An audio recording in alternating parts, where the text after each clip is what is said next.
Hi, everyone. Welcome to the latest episode of the Power Within podcast. My name is Trevor Evers. I'm your host. And this episode, we have a very exciting and amazing guest. His name is Karl Smith. Karl is the UK's leading hypnotherapist and head trainer for the UK Hypnosis Academy. And Karl dedicates his life to helping people remove their deepest fears and insecurities in a unique way. And he's going to tell us all about that unique way here today, which I'm very excited about to hear. Karl, how are you, my friend? You're very welcome on the Power Within podcast.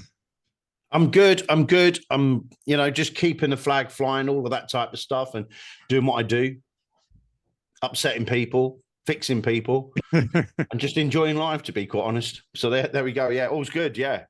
All's good? Yeah. Good stuff. So I've gone through just a couple of lines of a bio. Would you like to tell us a little bit more about your story and how you got into hypnosis? Yeah, I like the way that you put UK's leading hypnotist, because that's that irritate people that well. But anyway, that's another story. I got that from your website. Yeah, I know, but it's all right because Freddie thinks he is, but Freddie Jackson thinks he is, but he's not. He's not. You're not Freddie. You're not. Love you loads, mate. But on the same token, so hello, folks. My name's Karl Smith, and as Trevor just pointed out, I'm over in the UK, but I have the privilege of teaching hypnosis globally. I mean, literally, I'm on planes all the time around the world teaching this stuff and hypnosis and hypnotherapy. So I'll keep it nice and simple for people who haven't got a clue about hypnosis or hypnotherapy today. But I spent 12 years in the British Army. I left the British Army, and then I joined the UK police and ended up on firearms teams, tactical firearms teams. So like for anyone who's outside of the UK, it'd be SWAT for you guys, or SWAT in Canada and America and around that way. I went on to tactical firearms teams and then counter-terrorism teams, and then I went on to the counter-terrorism training team. So I was a firearms instructor teaching people how to use firearms, how to use them tactically, working with special forces, that type of stuff. Not that I ever was. I worked alongside them and we did the tactics with it because I know how people can misconstrue that sentence. And I had a great career. I had a lovely life. I enjoyed it, actually. I really thoroughly enjoyed what I was doing. And then one day on August the 4th, 2006, I'd just finished work. I just finished in the police at the time. And I went indoors, and a young lad who was a drink driver, who we now know to be a drink driver, someone he'd been at his auntie's funeral all day. He'd been drinking heavily all day, using substances. The older boys, he was only 17, the older boys had said to him to go pick up some more substances, powder, puff, all of that type of stuff. He went out drunk as a skunk, and then decided to try and find some. Missed the drug dealer's abode, and decided to park it straight in our house, approximately 10 miles away from where it was. So yeah, he parked it in the house. I ran outside. I ran outside and went to help. I thought it was an elderly person that was injured. I ran outside, and the next thing that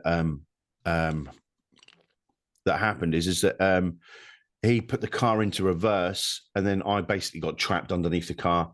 I popped out roughly, they reckon between 80 and 100 yards. I got popped. I was holding on to the car until my front leg got caught underneath it, and then he realised he was in a cul-de-sac. He realised the whole herd of pain that he was in. And he stuck his car into first and drove it at me at speed, then hit me again, and then dragged me all the way back home. So, yeah, he did something nice for me that day. At least he took me home anyway, so that's the main thing. But he left me with substantial images. He left me with physical images and physical injuries, I should say. Physical injuries. And and then it goes from there, really. Then that's where then the story begins, because obviously I was suffering physically, but I didn't realize I was suffering mentally. So I was taking lots of things like tramadol, pregabalin, many drugs like that, that were doing the pain, but actually the pain had subsided and gone. The physical pain had subsided and gone. And the only reason I was taking high pain threshold drugs is because It was keeping out the naughty noise. It was keeping out the people call them flashbacks. I don't actually like the word flashback, but they were the reoccurring images, the noises, the bangs. There were certain things that happened that day, and certain things in my past that I'd seen and done that had started reappearing out of nowhere.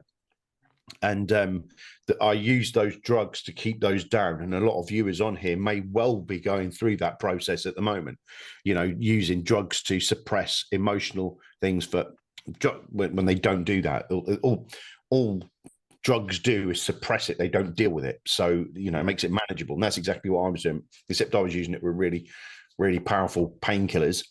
And just became a drug addict, basically, on tramadol. Right. If you know what tramadol is, it's a really strong painkiller. And I was literally taking double, sometimes 3 times the dose I should be having, really, just to keep the naughty noises down. And then eventually it came to a point one day where I decided to end it all because I was a burden to my family. And I went to take my own life, and I cocked it up. I literally did cock up. I didn't tell anyone. I didn't do anything. I went to do it properly, left a note in the car, all that type of stuff, jumped over the side of a very high bridge and got stuck on the parapet. Can't believe that story, can you? Can't even do that properly, Carl. And 2 hands came over the side of the parapet, and it was 2 colleagues of mine. They realised what I'd done, who I was. The job then brought me. What I'm going to say is not to dismiss these; they're just not for me. So if you've been through this process and you think, "Oh, I haven't got nothing else that's going to help me," then you're in the position that I was in. I went through cognitive behavioral therapy.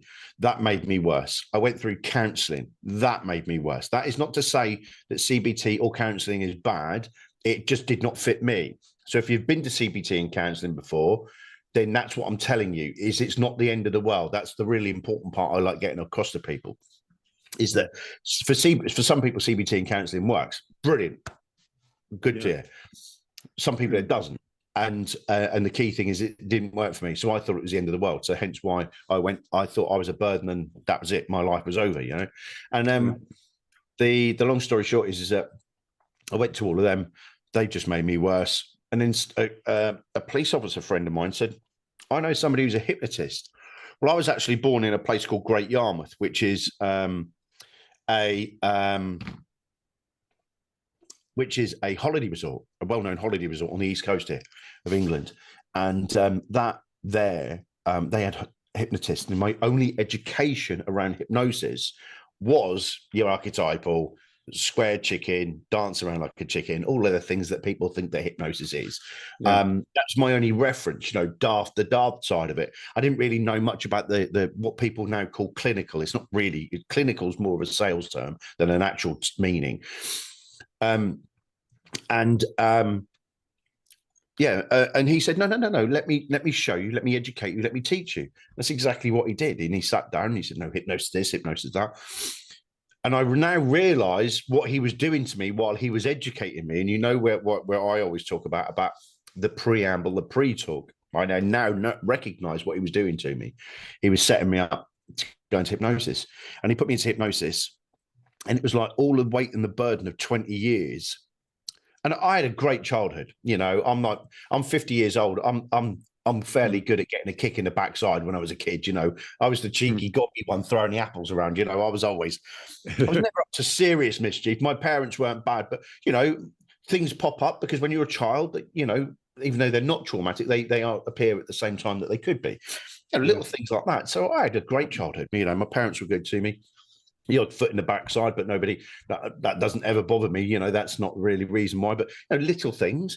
And then all of a sudden, some of the army stuff that I'd been involved in the Balkan regions in Iraq and all that lot, that all started popping out. And then all of a sudden, lots of other events that I'd been involved in while I was in the military as well. And then all of a sudden, police stuff started coming out. And it's just like all of this stuff just started coming through my body. It was like, I don't want to scare anyone, but the only way that I can explain it is it felt like some form of exorcism. Like it was such a physical thing. It was such I could actually feel the trauma come through my body. And exorcism is the wrong word, but on the same token, I hope people appreciate it's very hard to describe what I'm on about there is that you could actually feel it and then go, start to shake and then it popped. Now, that's a really extreme reaction. But even still, I had an enormous amount of trauma in my nervous system that wanted to come out.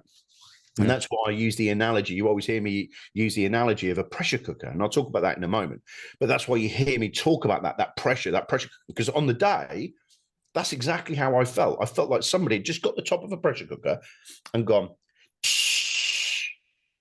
literally, like everything just started coming out. It was really mad. And then I came out of it and I went, what the bloody hell happened then? What happened then? He went, oh, your starting process. And then what happened then is I then started to learn. So the accident was 2006. I think it was early 2007. I think it was early 2007 that I first purchased a book on, because I didn't know what it was. I didn't know what we were doing. So I bought books on like spiritualism, and I bought books on emotional freedom techniques, a technique that you can use there, a tapping sequence that's been around for many, many years. You know, just little things that I was found around. And then eventually I thought, well, a course came up with a guy called John Chase, and he was doing a weekend course. And literally, I went away and did that course, and it was probably the best £300 that I've ever spent in my life. Honestly, it was £300 for 2 days, and I can tell you now, it was absolutely mind-blowing to me. And then I was still in the police at the time, and I have to say that this rabbit hole appeared. And I've been burrowing down that rabbit hole. What are we now, 2024 now? I've been burrowing still, and I still can't find the bottom. But the thing is that the interesting thing is that, you know, and I was able to fix myself. I was able to recognize that, you know, that we're never going to be 100%. You know, the world doesn't, you know, that, you know, some people seem to think that you go to a therapist to become 100%. You're never going to be 100%. Let's be brutally honest. It's not Willy Wonka world, is it? You know what I mean? Yeah. We're not living in Willy Wonka land. This isn't it. We're always going to be hit by the next thing, It's about preparation for that next thing. Because if you're in a really bad place, and let's say your pressure cooker is really, really full, and something keeps hitting you and hitting you and hitting you, that's when it starts to feel like you're going to explode.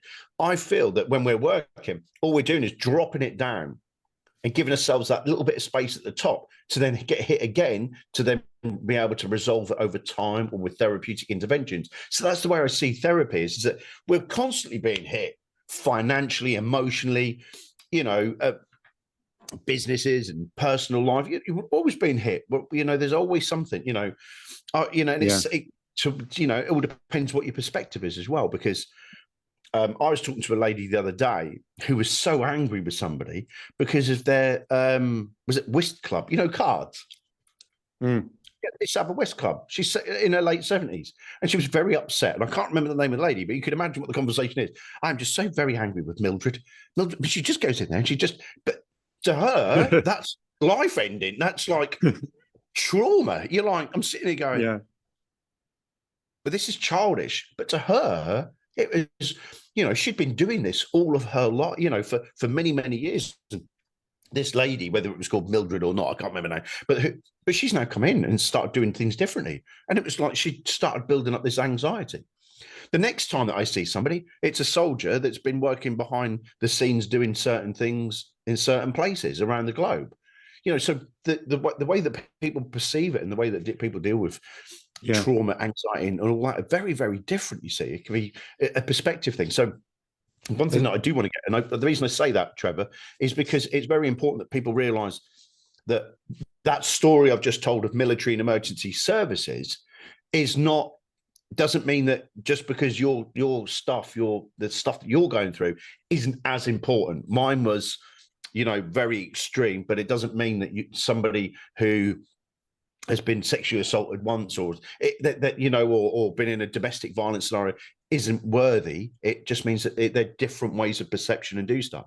And that's what I like getting across to make sure, because when I tell my story, people go, my God, my shit's not as bad as that, due to the fact of I've never done that. I never did this. And it's very important I get that across, that, you know, I'm sure that as well, like the fact that you were at that low ebb at that moment. Yeah. Before you discovered hypnosis has helped you to, you know, empathize with your clients now. And because you've been there, done that, worn T-shirt. Yeah. You know, with it. And that's the thing. that you know how it feels. But the other thing, as you say as well, like it's like the old school hypnosis mindset where somebody comes to see us and their life has changed and off to go and forevermore they're in a great place. But that's not the reality, as you say, No, of life. no. And this is where therapists get this wrong, is that what we're doing is we're merely an intervention at that moment in time. I stick Yeah. my head above the parapet, and a lot of people go, well, I've seen some of Karl's clients. Oh, that's good. That's good. That's brilliant. You've helped that person further. Doesn't mean that I was wrong just because I stick my head above the parapet. It just means Yeah. that that person finished with me at that moment in time. And for your viewers, it's really interesting that if you don't know what's called the hero's journey, which is a journey of 1,000 faces by Joseph Campbell. Go have a look at that book. It's called The Hero's Journey.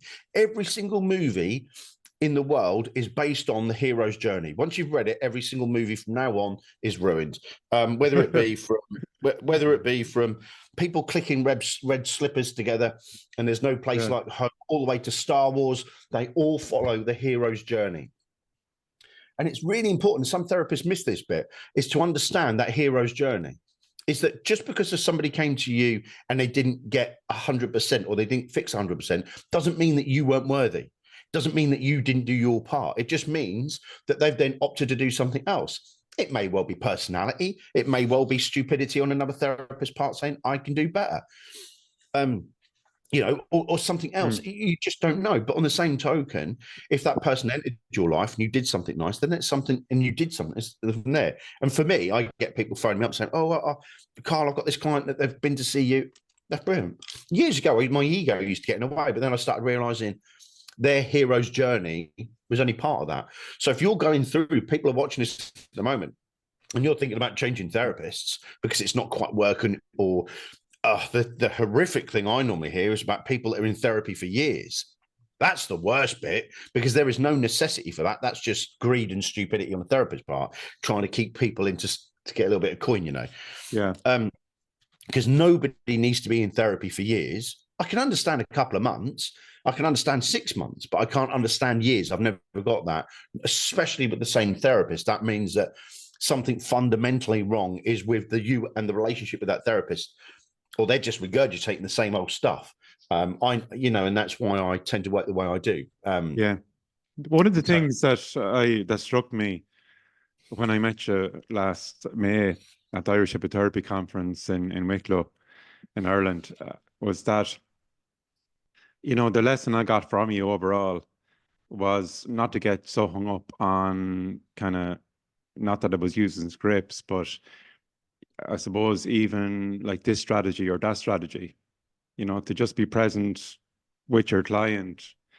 Yeah. And sometimes like you can nearly kind of make it too complicated. You can overcomplicate things, can't you? I mean, even, my wife, Andrea, who doesn't know much about hypnosis, her advice is always to me is to, keep it simple in my sessions. Right? And I think that's really good advice. Sigmund Freud was renowned for overcomplicating things and coming up with theories and ideas that we've now found today are just absolutely ludicrous. I mean, don't get me wrong, some of his work was right, but some of his work gave us foundation and ideas, but he was renowned for overcomplicating stuff just to sell books. And you normally find that in the therapeutic industry as well. Hypnosis is a very, very easy product made hard by idiots. I always say that. It doesn't matter where I am. It doesn't matter what I'm on. It's something I'm passionate about, because young hypnotists, young hypnotherapists, they come into this game and the product that's sold to them is overcomplicated. And then they think, well, I need to do the next course then to do the more overcomplicated stuff. Whereas as well as I do, I've done, there is not much courses I haven't done around the globe. I mean, from South America to Canada to America to Europe to bloody Cyprus to Malta to Australia. I've been to New Zealand yet, but on the same token, I've gone around the world. I've listened to these people. I've gone on these seminars. I've done all that, and what I've done is I've looked at what it is, and being the soldier, it has to be keep it simple, stupid, kiss. It has to be.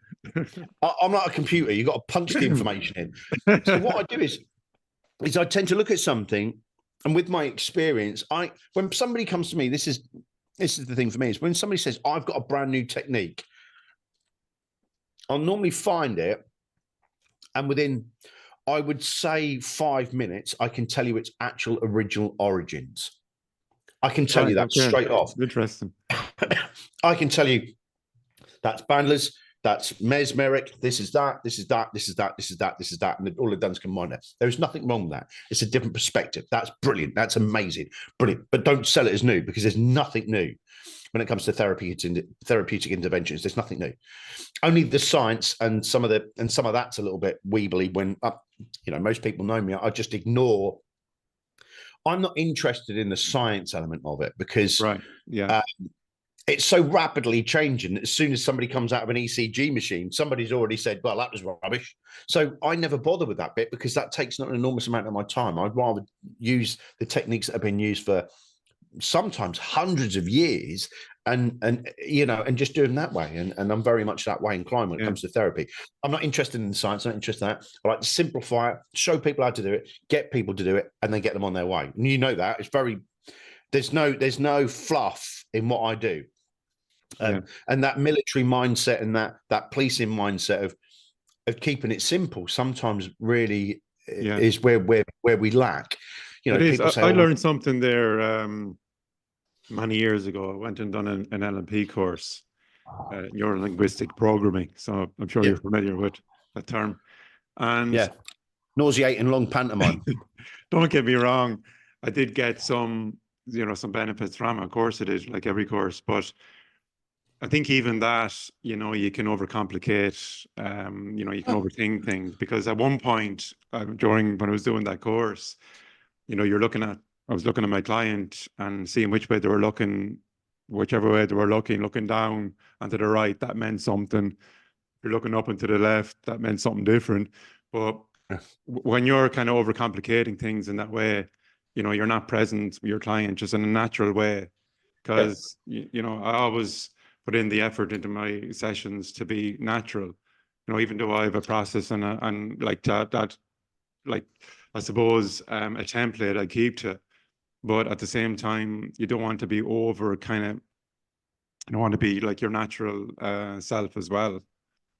So here's one for you, mate. You've accidentally stumbled into something that I'm now going to bring up. Who invented EMDR? Eye movement desensitization resolution. Do you know who did that? It wasn't Richard Bandler, was it? Well, no, you're close. It was Grindler. Grindler, okay. At this moment in time, people that are trained in EMDR are like, no, it was Francine Shapiro. It was Francine Shapiro. No, Francine Shapiro did not come up with EMDR, and she did not watch a squirrel jump from a tree to another tree and somebody all of a sudden do that. Francine Shapiro was a student of who came up with NLP, and he had and the reason I know this is to be a true story is because I've spoken to Grindler on it. So he's spoken about this. He's mentioned it. Francine was a student of his. He had the idea of the eye accessing cues that you were mentioning a minute ago. Mm-hmm. And he said, if you get your student to do this, this, and this, go try that. That's when it worked. The story about the trees and all that lot was all fluff just to sell the story. But let's look at this. He took a very simple technique, the same technique that I teach you in my courses, that bilateral stimulation. That's all I do. Very simple technique, but still works. Not 100%, but still works.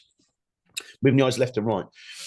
That EMDR, emotional eye movement desensitization and resolution, was then overcomplicated, was massively overcomplicated to sell a product that only doctors could do. Now, I'm not being rude to you EMDR people out there, but it was overcomplicated to get people to move their eyes left and right. So fundamentally, you're getting bilateral stimulation, left and right. Now, to you EMDRs out there, let's calm yourself down, EMDRs, right? But on the same token is it's bilateral stimulation, right? With lots of gadgets, lots of toys that were sold to people with this fandangled story about swaying trees, when actually it wasn't. It was Grindler that taught a basic fundamental but there. But that turned into a multi-million-pound project, an idea, just by overcomplicating it. Yeah. Somebody got something that was very simple. They overcomplicated it, made an enormous amount of money of it, and then got caught out. Simple as. Yeah. Yeah. It's And I just that know, it struck me. I remember at that point because I remember consciously stopping doing that because, you know, when I was doing that, I was overthinking it, overcomplicating things, and not being, you know, my natural kind of self. yeah. Just, you know, naturally building up a rapport with the person in front of me, you know. Mm. So I think, like, I mean, like you're definitely someone that I admire in terms of the way you symbolize the whole so-called complicated things. I've been down the complicated rabbit hole. And some therapies, and for those people that aren't even therapists that are watching this, you will find therapists that will elongate stuff. A, because they don't know any better. B, to keep people in a financial trap. And that's that's it. You know, people keep people in therapy for 6-12 months, not because, but instead of being honest with the client, instead of going, I don't think that we're the right fit. Instead of being honest with them, they'd rather keep them in that financial trap of holding them in, which I think is absolutely appalling. And these people are in these accredited bodies, you know, and all that lot, you know, and they're sitting there doing it. There is no necessity to keep somebody in therapy for years. Even 6 months makes me feel sick, you know, because we know. Yeah. I mean, you've watched me work. I can get it done within hours. But on the same token, Sure. you know, it's a case of, you know, it's just being honest. And I think that I think what my message is that if you are in therapy at the present moment in time and it's not working, it's not the end of the world. My point is that it may be that you and your therapist aren't doing it right. Maybe you and your therapist hasn't got the skill set. And I'm the first one to say to people, that's not me. I can't stand doing weight loss. I can't stand it. Off you go. I pass that on to somebody else. Sexual freedom, like what Kaz does, all that stuff there, what Kaz Riley does. You've interviewed Kaz, haven't you? No, not yet. Oh, well, anyway, so that's another story for another day then. He's on the list. Sexual freedom stuff. Yeah, all of that type of stuff. That's not my bag. Pass it on. Weight loss, not my thing. I have to say, smoking's not really my thing either. I like passing them on as well. I live, breathe, eat trauma. That's where I sit. And sometimes therapists are so global that what they do is they say, oh, I haven't got no work this week. Oh, you want a therapist? I'll do it. And they haven't got the set to do it. They haven't got it. So what they do is that they take the job on without the knowledge or the of doing it. And there's nothing wrong with doing stuff, by the way, because that's where you learn. But on the same token, it's not where their passion is. That's where the problem is. So if you're not a therapist, if you are a member of the public that's listening to this and you're going through therapy and you feel it's not working, it would be big of you and empowering to you to go to your therapist. You're a nice person. I like you very much. Thank you very much for what you've done, but I think it's about time moved on. I'm going to go find somebody else, because if you're in that tumble dryer and it's not doing anything, then nothing's happening. Nothing's going to ever happen except sitting there talking about your kids and stuff like that. And that happened to me. My therapist didn't know what to do with me. He was a marital. He was dealing with marital couples. He was dealing with marriages and stuff like that. And he had nothing. He didn't know how to deal with post-trauma. He didn't know what to do. And we'd sit there talking about his kids, you know, within 10 minutes of the session started, talking about his kids, what he got up to at the weekend. Then they'd be talking about the book he's reading. Then we weren't doing anything that was therapeutic. We were merely doing things that were filling a void, you know, so we could get paid. That's technically what was happening. Yeah. And I sometimes feel in therapists have a duty, but they don't, because they don't get many clients. Some people can't get clients. Is that some therapists should step up to the plate and go, look, this isn't working. And you, if you are there, don't be disheartened that your therapy's not working. Maybe up sticks and think about going to somebody else. Doesn't mean you can't be friends. You're not friends. You know, at the end of the day, I've got many a person that I see that turns into that I speak to afterwards. Some people may say, well, that's irresponsible. I don't go drinking with them. I don't go on holiday with them, but they keep in contact, you know, or they tell me about what's going on. And I don't mind that, because I'm a human. I don't mind that. That's a human part. But on the same token, you don't get into the rigmaroles of it. But on the same token, I have that friendly relationship with them. And some people are really nice people. But on the same token, you need to have that line between client and friendship, or, you know. Yeah, it's quite important. But yeah, you know, I agree with you on that stuff. I mean, Like I often get asked for past life regression, for example, and I don't do Yeah. it. It's not my area of No. expertise, and I don't feel comfortable doing it. No. Like my areas of expertise are like I do the smoking cessation, I do the weight control, I do the eliminate fears, and then reducing stress and anxiety. Those four, and I have done those four for last well, since I've started hypnosis in 2010. And Mm. outside that box, I do pass clients on to people that do know what they're doing, and it is their area of expertise, which are out there. And you know the group that I connected with in last year, the Irish Hypnotherapy group. Like you know, there's so many good people in that group with different skill sets and different um, capabilities. So it's easy now to kind of pass a referral on to another one of my Yeah. colleagues, which is great. But It's you it's empowering. There's yeah, two sides to that story. It's empowering. But past life regression is not my bag. To some people, it is their live, breathe, eat. Good. That's it. When it mm, comes to trauma, I live, breathe, eat it. I don't do the other things. It's really important that as a therapist, you don't just scramble after the money and take your new client down a garden path that that you're not going to get any work with. You're just going to strip them of their catch. Is to be honest and just say, look, this isn't really my bag, but I do know somebody. And that's the important thing. I yeah, mean, don't get me wrong, smoking cessation is fun, but actually mm, that's too easy for me now. I find it too easy. And for that's not ego, by the way. I've done thousands of stop smoking sessions. But on the same token, trauma's where I live. Trauma's that makes me tick, um, yeah, I'd rather see 10 trauma clients than I would one stop smoking. Or no, tell a lie. One weight loss. I'd rather see 10 trauma clients than deal with one weight loss great stuff. because Great. that's where I live. Well, there's always people out there. For example, when it comes to pediatric hypnosis, working with children, you know, you have Yeah. Karina McAvoy here in Ireland, or Evelyn McFadden is another Yeah. wonderful woman. So there's always somebody with that level of expertise that you can refer a client on to if it's not my Yeah.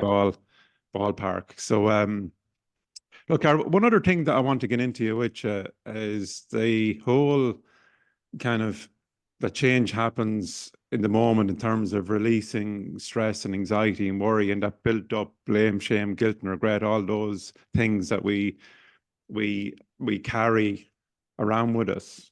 And not so much, I mean, like when I started out doing hypnosis, a lot of the theory and the philosophies were around, you know, going into the past and age regression and all that kind of stuff. Where now Mm. I'm definitely of the philosophy that, you know, that it doesn't matter that like everyone has a story to tell and I respect that story, but it's not the specifics of the story that's important. It's like what you're carrying as a result of those experiences from the past. And I found that since I met you, I've definitely integrated that into my sessions where I've allowed and helped my clients to let go of a lot of shit. Sorry, excuse me, or crap that they've been You're holding on to swearing. over the You're years. swearing. It's atrocious. It's It's disgusting. terrible. You'd never hear me swear. No, never, never. But no, that's about it's something that you know I think has really helped the productivity of the sessions that I'm doing here. And so I want to thank you for pointing me in that direction. I think the key thing that most people get out of my training is understanding their clients a little bit more. And threshold by is vitally important. Threshold. Mm, Does your client really want change? Just because mm, your client turns up, just because your client pays you money, just because your client's phoned you 3 times and said, I really want to do this, doesn't mean that they want to change. That is a fact. Somebody who you know dearly phoned me the other day, and I'm not going to mention your name, but they told me about a scenario where their client wanted to change, but they wanted to keep a little bit back. mm, That's not how this that's not how this works. We either do it or we don't do it. That's the way that you should look at it as a therapist. We're not going to come in and do this half-hearted, but you want to keep that little, okay, so we'll isolate this little bit over here, but we'll do all of this other stuff just so you can carry on feeling the pain. That means that they're not ready, irrespective of what they tell you, what you think, or what's going on. If they want to hold on to something that's physical or emotional, and they want to hold on to it, they're not ready. They're not ready. They're not ready for change. Yeah. They might be telling themselves they're ready for change. And that's one of the vital things I like getting across to therapists is that person there, that person there, if they're not prepared to get rid of all of it, they're not ready to get rid of any of it. They have to be prepared to, would it be true to say, to engage, with the process, the whole experience, because, you can tell kind of through the calibration of the clients, where if I'm doing, say, the emotional freedom detox technique with them, just allowing them to let go of crap and shit that they've been building up within themselves and holding on to, that sometimes you can see the engagement with the process where, like, if the tears are shed or, the body's moving or there's emotion, their real emotion, which is great, which is what we want to see. But sometimes I find people can put up a barrier as well, where they don't engage with the process, and they don't get into the experience of it. They want it to be more where, it's a fortune cookie. They want Karl Smith, the hypnotist, to tell them they're better, and then they leave, rather this than comes back to that taking responsibility for their own change. It's one of the biggest things, taking responsibility. I'm not eating sweets, by the way. I've got a little bit of a sore throat. Lozenges. So while I'm talking, I'm not drying up. One of the key things about a therapist that therapists negate from their work is giving ownership back to the clients, giving ownership back to that person to go away. And one of the key things that I do is I give my clients homework. And I've told you this before. I give them homework. So if they phone me up and say, I don't feel any better, how did you get on with the homework? Oh, I didn't bother me ask for that. Oh, really? Really? So it's my fault that you didn't do part of the process. Is that what you're telling me? Book yourself in for another session. Because it's not my responsibility to make the change. My job is to trigger the belief and expectation. My job is to trigger that. My job isn't to do the change. That's the client's responsibility. Lots of therapists get this wrong. They think, well, they came and did a session with me and it didn't work. Well, what home did you give to the client? What did you give that person to do to reinforce the change work? Nothing. Well, they ain't going to do anything then, are they? When you give them something and they do it, then it shows that their intent. If you give it to them and they don't do anything with it, that shows intent as well. Yeah, that shows intent. Oh, I can't be asked. I can't be asked to. I'm just going to leave it up to the therapist to make all these changes and change the way I do things, because a lot of things that happen as well, as especially we as therapists, we cannot change things like environment, relationships and stuff like that. Is it domestic violence? Well, as well as I do, that some people get stuck in domestic violence and they don't move. There's nothing you can do about that until they make that decision, which is very, very hard. I get that, because I've been in a scenario like that. So I don't want anyone racing and thinking, because men are just as prone to domestic violence as women. And statistics show that. And if you don't believe me, go have a look at the UN records, by the way, not made up records around it. Go have a look at the UN ones. Well, it's like it's probably 60-40 on domestic violence and murder, by the way, by men and women. Actually, the statistics aren't that far off. But my point is that when it comes down to it, you can't, until you make that change, and people that are listening to this now understand what I mean, until you pull that elastoplast off and go, I need to do something about this, then it's going to carry on. You could throw every technique at it as you want, but until they open their eyes and realize I have to do something about this shitstorm, then there's nothing I can do. We can build them up and build their ego up. We can build up their self-esteem to make that decision, but the full change isn't going to happen until they do it themselves. Yeah. Yeah. It's important as well. It's people throwing things. It's people throwing things at the screen now, Trevor. They're like that. Oh my God, like that. yeah. But it is important for people that, to know that if they're thinking about coming and using hypnosis, that they need to come with the right mindset, and they need to, you need to folks to be responsible for your own success as well. And that's something that I always get with every client, a contract right at the very beginning. Look, this is your role here today, and this is my role. Are we on the same page? Yes. So we have a contract there. And the more than you said at the end, it's a contract of sorts to go, right, this is your homework, right? Yeah. Whether it's going to listen to an audio recording or practicing a technique that we've taught them in the session, it's still important that they go and follow up and, program their own minds as well, because I usually do programs. So I do 3 sessions, but I would teach them, depending on my client, I teach them a technique where I get them to practice then in between the sessions. That does help. The idea that people turn up and they demand change is ludicrous. What a stupid ass idea that is. My job is to trigger the change, not do that. My job is to trigger it, to set this in motion, to give them the belief and expectation that something's going to happen. My job's not to do it. Their job's to do it. Yeah. But sometimes you have to have a conversation, like, a serious conversation, like an upfront conversation with your client at the very beginning. I've seen you do a video before where you stop and you go, look, are you ready to make this change here now? Yeah. That kind of confrontational question, but sometimes needed. Well, and the thing is that a lot of people I've spoken about this before, about when I'm looking at people, it's a technique I used to use when you're in the police. If you look at somebody like this, if you stare at somebody and ask them questions, already your defensive mechanism kicks in, because I'm staring at you now. A defensive mechanism kicks in going, what is he going to do next? Whereas if I avert my eyes and come down and start talking about stuff and blah, blah, blah, blah, blah, blah, are you ready to do this? Are you ready to do that? Do you really want to make this change? At that point then, when I do that, when I look at people straight in the eye, you're going to get you will get the answers you need. Within 3 seconds of me doing a certain technique, I can tell if this person is in for it or out for it. Within seconds, I can tell you if somebody wants change. Yeah.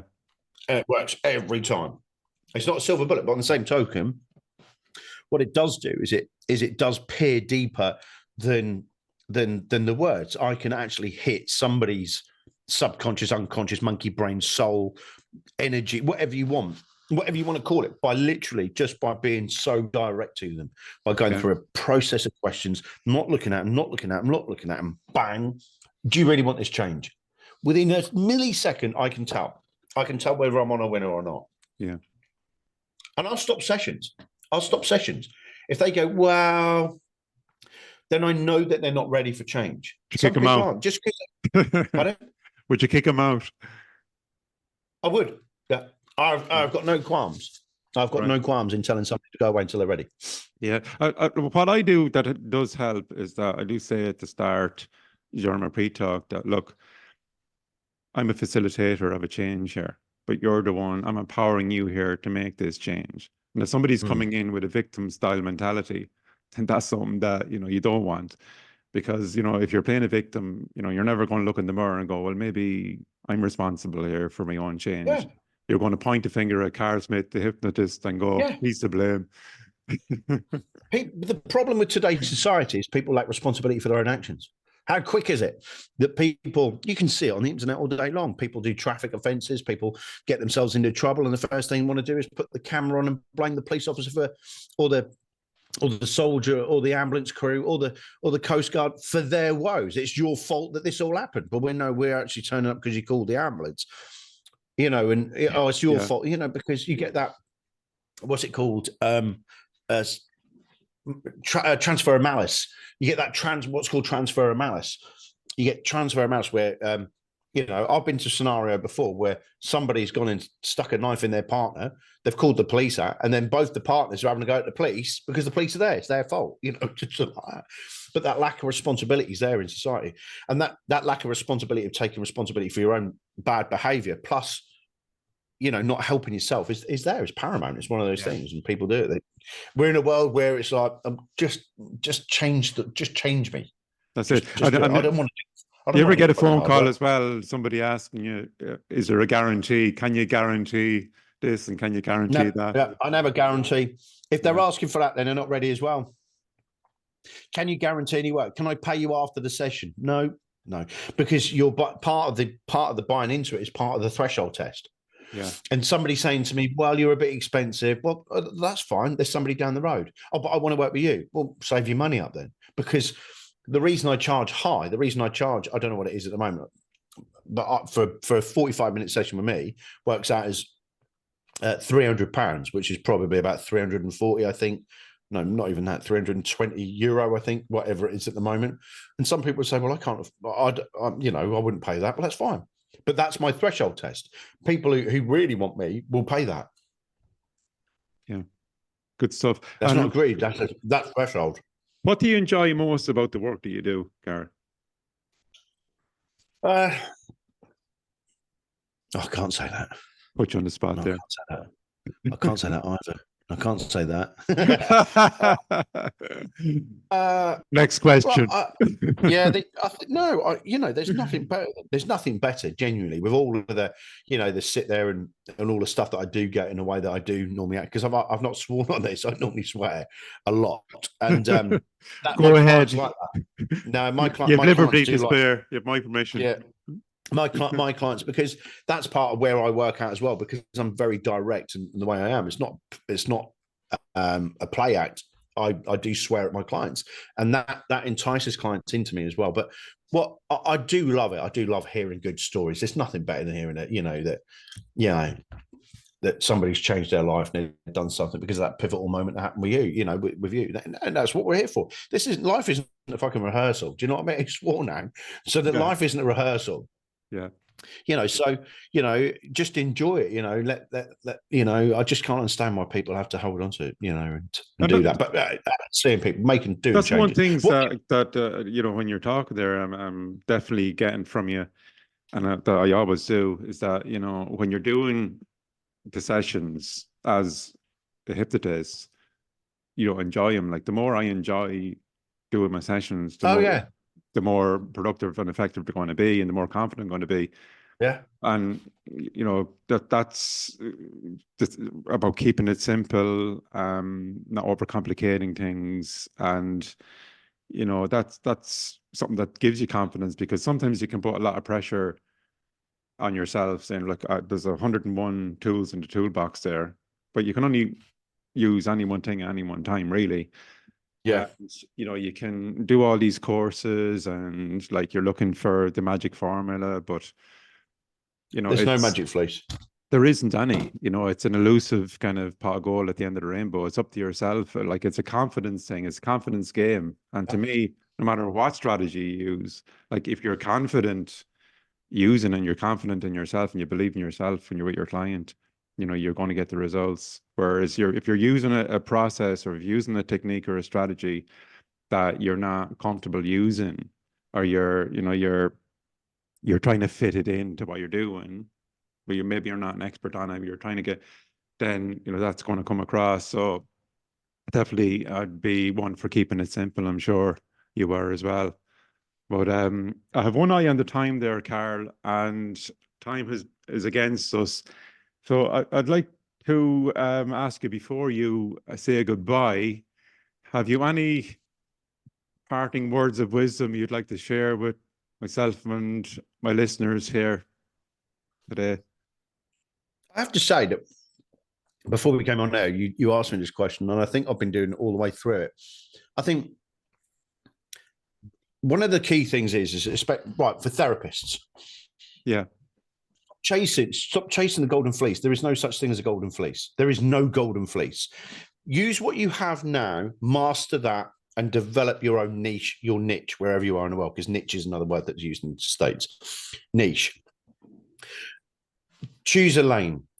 For therapists, if you're stuck and you don't know what lane you're meant to be in, go back and be honest with yourself about how you ended up in therapy and be an ambassador for that. Was it domestic violence? Was it learning? Was it a trauma? Was it anything like that? Pick a lane, become a master in it, become an ambassador. Use your hero's journey to show how you've changed to empower others. Because that is when I tell my story, people go, shit, you know, if he's done all that, then I must be able to change as well, which is why I do my hero's journey.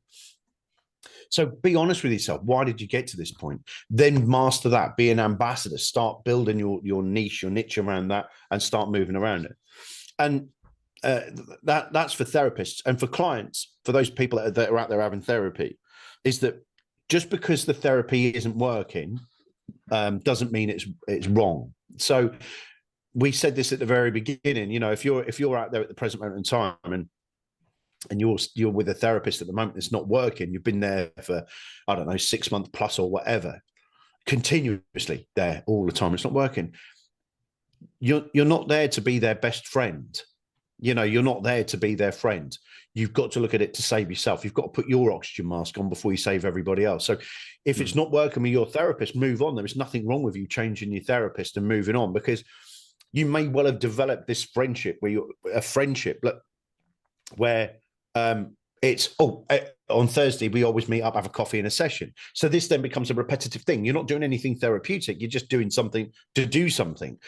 So there's no shame in changing therapists. There's nothing stopping you phoning them up and, you know, still being friends with that person. Like I said earlier in this take, is that nothing's stopping you being the person. You know, just change therapists or change the way you feel. Because like I said, CBT didn't work for me, counseling didn't work for me, but hypnosis did. Hypnotherapy was where it really, really opened up for me. My life, you know, went from suicidal over the end of a parapet to traveling the world. You know, I've over the past few years, I took off from London one year, went from here to Dubai to Qatar to Australia, and I was teaching as I was going around.